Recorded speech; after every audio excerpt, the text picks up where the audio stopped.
I'll let you in sa isang sekreto na iilan lang yung nakakalam.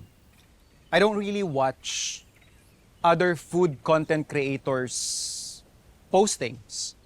So yung mga recipes nila, hindi ko talaga napapanood. Aside dun sa mga select few na kaibigan natin, personaling kakilala natin, off-cam. And this is one thing that I've really wanted to try for so long. Yung mga lazy siomai na recipe. I'll give you my own version. So lazy siomai, kasi literal lang naman, hindi ka na magbabalot mano-mano. Kasi mamaya, papakita ko sa inyo kung bakit pangtamad itong version na to. So we have here your typical ingredients. We have here our ground pork. Meron naman tayo ditong shrimp na hina-hand chop natin. You can definitely use food processor, but personal preference ko lang na gusto ko uneven yung cut ng shrimp natin just for texture. Ito yung ating hinchay,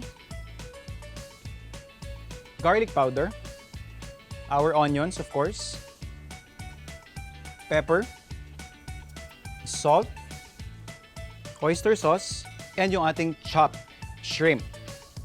So let's just work our mixture. So ganun lang kabilis yung mixture natin. So we're just gonna add 5 spice. Medyo kukontrolin natin yung portion na yan ng 5 spice. Medyo agresibo kasi yung flavor niya. So kapag naparami, it might actually ruin the dish. And then ito na yung tamad version. Meron tayong pot dito.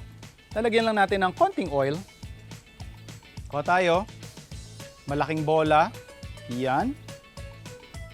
Lalagay lang natin sa loob. Same thing. Isang portion, bola. Lagyan natin sa loob.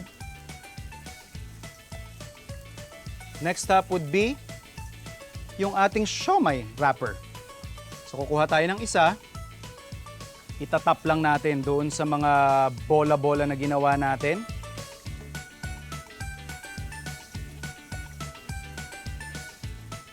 So once ma-cover natin yung ating mga meat mixture ng ating siomai wrapper, tatakpan lang natin yan.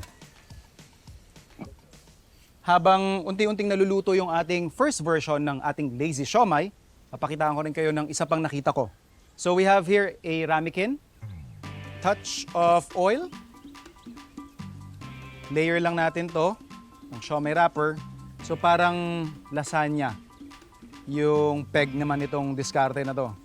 So that's the bottom layer.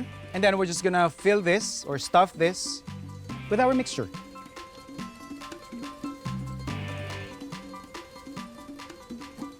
Another layer.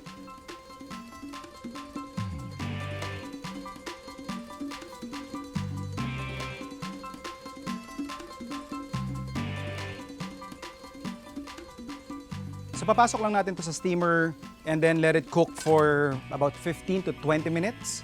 And then, by that time, sakto na rin yung ating unang version ng ating lazy siomai. Kung ano man yung recipe mo ng siomai, syempre, ang magdadala pa rin dyan at the end, or yung magpapa-enhance nung sarap niyan, is yung sauce. So we have here some oyster sauce. Lagay lang natin yung ating onions. This is optional actually, pero kailangan meron tayong chopped garlic.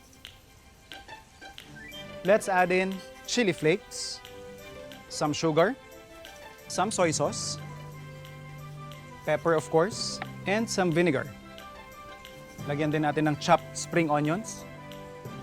To finish it off, let's pour some hot oil. Mag-ingat lang po pag gagawin nyo ito sa bahay. Make sure na wala kayong matatalabsikan dyan or ma-handle nyo ng maigi yung inyong pot of oil.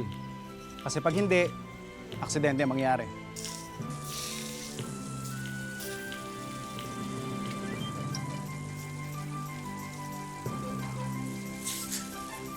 And syempre, i-mix lang natin. Ready na yung sauce natin. Ready na rin yung ating dalawang lazy siomais. Pwede tayo mag-serve. Boom!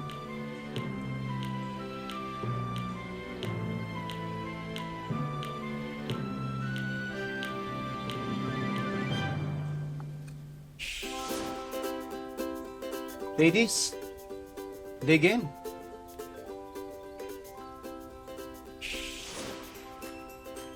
Sarap po siya. It is so good. Perfect.